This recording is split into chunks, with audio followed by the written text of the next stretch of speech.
across the bottom of the hour. It's time to talk college football, the rankings, and it is starting to get intense. I feel like the playoffs are starting right now. We are back in just 5 seconds.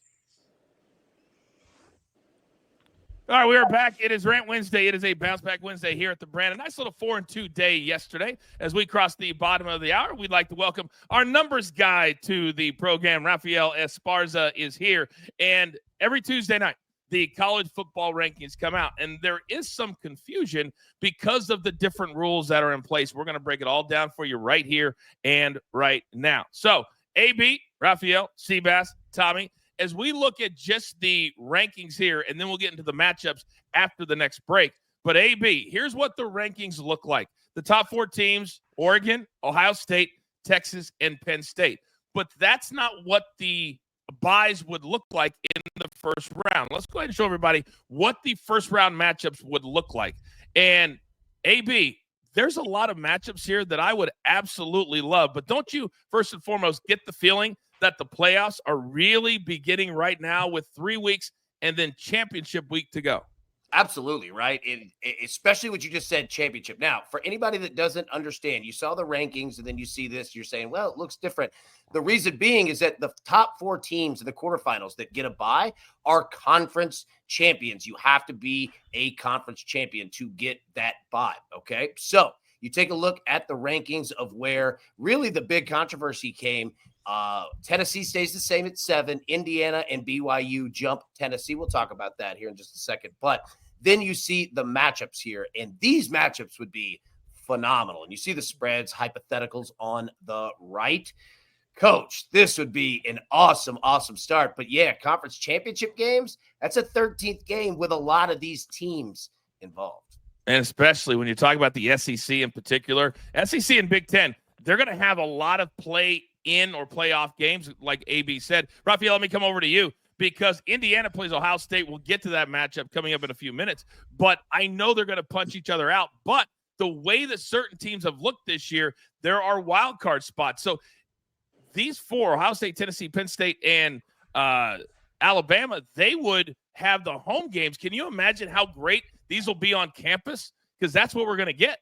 That'd be fantastic. And whoever made those hypothetical lines, what's your limits on that? Because I'll definitely take Alabama -4.5 against Indiana. But this one's going to be interesting because people are so confused between playoffs and rankings. But Alabama, Indiana, what a great matchup. What a great basketball game as well, because Alabama can play hoops and so can Indiana. But I would be that's the game that I would love to see. Out of all those matchups, I think Indiana, Alabama has the greatest storylines on it, just because Indiana, first time they've ever had double-digit wins in the history of Alabama.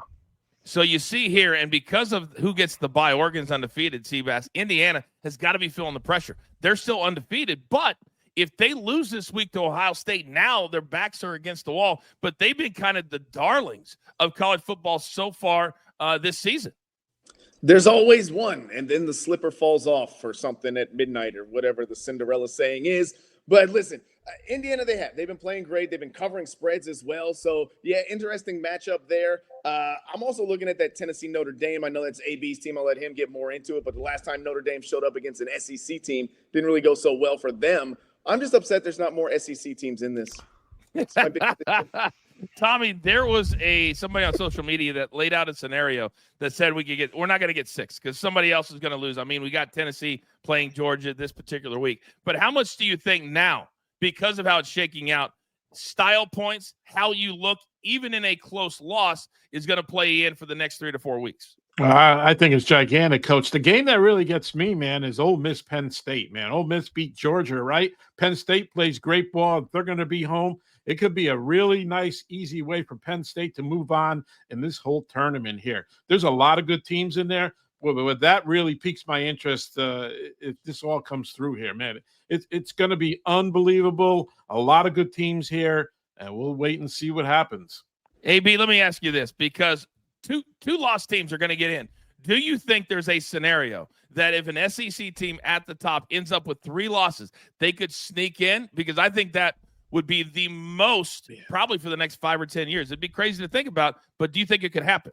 Yes, and actually I kind of think that it does happen, and I'll tell you exactly why. You brought up conference championship games, okay? If Tennessee loses to Georgia Saturday, that means Tennessee has 2 losses. Georgia has 2 losses. Ole Miss has 2 losses. Alabama has 2 losses. Texas A&M will have 2 losses because they play Texas. One of these teams has to play in the SEC championship. One of those teams could lose in the SEC championship, but you can't punish a team for playing a 13th game on the schedule against a top 3 team in the country. So this all comes down to Tennessee and Georgia on Saturday, because if Tennessee wins, they only have 1 loss, and that solves all the NCAA's problems. Yeah. If Tennessee loses, it is a nuclear nightmare scenario. Because what do you do? Because here's the other thing. And I'm interrupt you.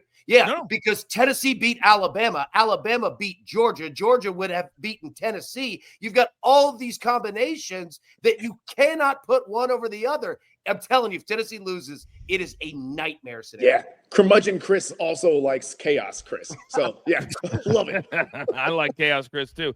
I think they expected this to happen. And everything AB just said, Raphael, as fans, this is what we want. This is why we get to 12 teams. And then all the lines are going to be moving around because these are hypotheticals. These are not matchups that are going to be happening in 5 weeks, because everything's going to change. But if there is not a dominant team coming out of either the Big Ten, but specifically the SEC, because it looks like Oregon, Ohio State, that will shake itself out. But in the SEC, that's what's going to be the most determining factor. And if we have all of that AB just said, I don't even want to know what's going to be the biggest criteria that the committee is going to use if we're talking 2 and 3 lost teams within their own conference.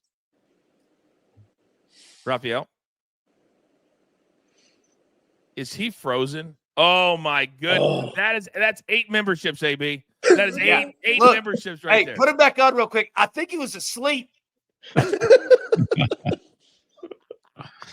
think he was too. Seabass, let me come over to you, Seabass, because I think all this centers on the SEC, and we cannot talk about this enough, because one of the things that's going to happen from a betting perspective is once one of these matchups is locked in, the minute it's locked in, I think we should jump all over, because whoever they end up playing, I think will have to play more, will have to play bigger games. And I think this might be an opportunity, and we'll help people here, opportunity to get on something really early before really the matchups completely are set.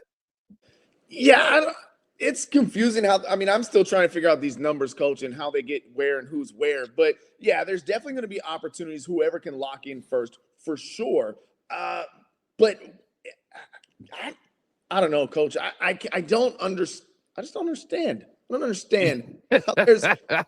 You're 12, but you're not in. Here's the thing, and there's a lot of people, and this is why we do this, because there are a lot of people that are confused, because you see the rankings, and that's not exact, because the top 4 teams, they get a bye.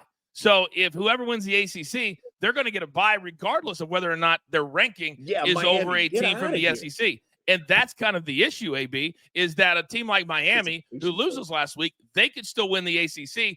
They could get a bye and be an underdog and be sitting there and waiting for a team that's much better than them on paper. Yeah, here's the problem. You know who's leading the ACC? SMU. It ain't Miami. SMU's undefeated in the conference, Haas, so they might not even get a chance to win. We'll see. Oh, my God, they are. They're 5-0. I always forget about SMU. Then you got Clemson, and then Miami, 6-1 and 5-1. Tommy, would you rather have a clear cut knowing all the powerful teams are in, or do you want to wait till we get to Championship Sunday and it really be like the playoffs are starting a couple of weeks early, which is exactly what I want? I want to know who I'm playing, Coach. So the question is, what you asked me was, yes, I want to know who's going to be in there, who we're going to play, so I can prepare for it. And there's a lot of good teams out there, so I want to know what's going on before Championship Sunday. And AB, as we look at the Big Ten, it's unlike the SEC because there's a huge drop-off after Penn State. So we're not going to have to worry about anybody. Iowa's 6-4 minutes. I mean, all the teams down there. So basically Indiana, Oregon, Ohio State, Penn State. Let me ask you this, AB. If it all falls the right way, should all 4 find their way in? I don't argue against it. It's just going to depend on how these other teams play out, and it will depend on who wins their conference championship. Like, I have nothing against Penn State. I have nothing against Indiana. Indiana next week plays Ohio State, so that's going to kind of work itself out a little bit here. But no, man, like the Big Ten is good football. Like I don't have any disagreement against them, but yeah, there's just so much left. Like that's the thing. What you said earlier, Coach. There's so much left on the table, man. Like this thing could be completely different in a couple weeks.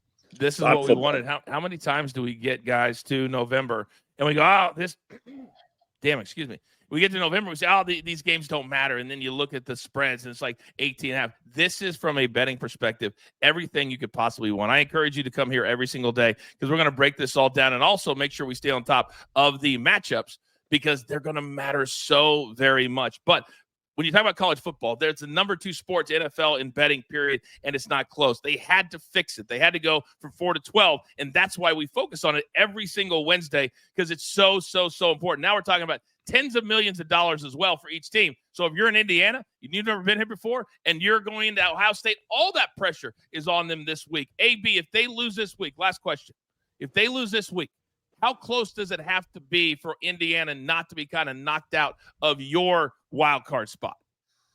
Wait, you said if Indiana loses to Ohio State, does it have to be if they lose by 7 or 10? Yeah. How close does it have to be not to lose any ground?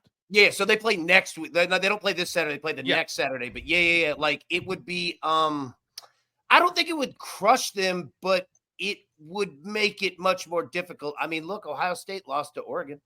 And they're right there, right? So, I mean, it's like if you lose to the top 2, like, and it's close, how do I bang on you for that? Tennessee lost to Arkansas.